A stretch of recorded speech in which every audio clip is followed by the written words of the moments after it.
ഞാൻ മോശ. ഞാനൊരു പ്രവാചകനാണ്. ഈജിപ്തിൽ ഫറവോൻ്റെ അടിമകളായി ജീവിച്ച ഇസ്രായേൽ ജനത്തെ രക്ഷിക്കാനായി ദൈവം എന്നെ തിരഞ്ഞെടുത്തു. ദൈവത്തിൻ്റെ സഹായത്തോടെ ചെങ്കടൽ പിളർന്നു എൻ്റെ ജനത്തെ രക്ഷിച്ചു. ദൈവം എനിക്ക് 10 കൽപ്പനകൾ നൽകി. ഇതാണ് ആ 10 കൽപ്പനകൾ.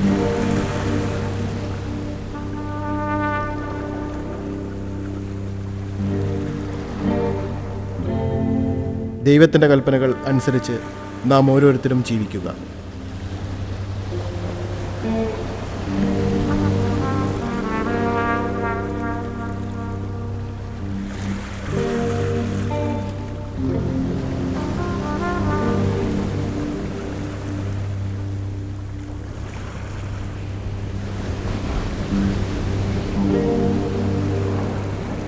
ഞാൻ വിശ്വാസത്തിൻ്റെ പിതാവായ അബ്രഹാം.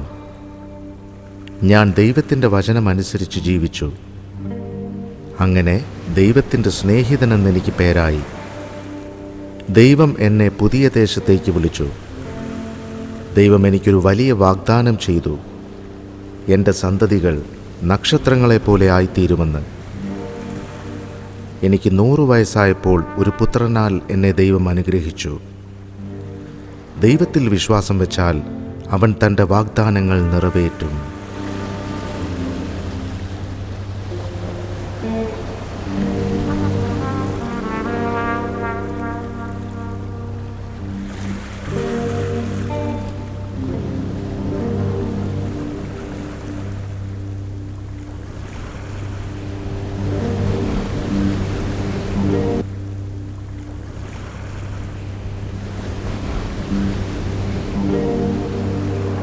ഞാൻ ഡെബോറ. ഞാനൊരു പ്രവാചകിയും ന്യായാധിപയുമാണ്. ഞാൻ ഇസ്രായേൽ ജനത്തെ ദൈവത്തിൻ്റെ വഴിയിൽ നയിച്ചു. ദൈവത്തിൻ്റെ വചനം ജനങ്ങളോട് അറിയിച്ചവളുമാണ്.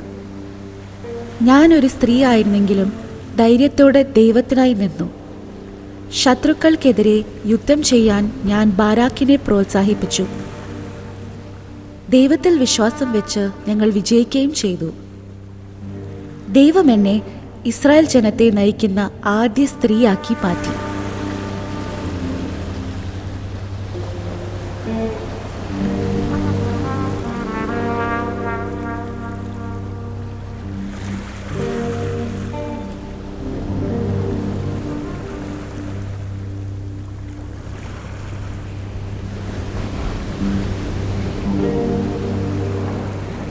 ഞാൻ എസ്തേർ രാജ്ഞി.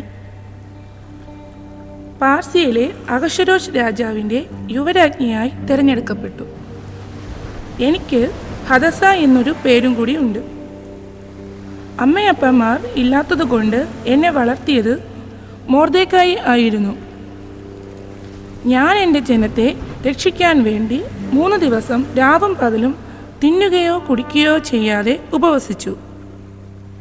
എൻ്റെ ജീവൻ പോലും പണയം വെച്ച് എൻ്റെ ജനത്തെ രക്ഷിക്കാൻ ശ്രമിച്ചു. ദൈവത്തിൽ വിശ്വാസം വെച്ച് അവൻ എന്നെ സഹായിച്ചു. എൻ്റെ ജനങ്ങൾ രക്ഷപ്പെട്ടു.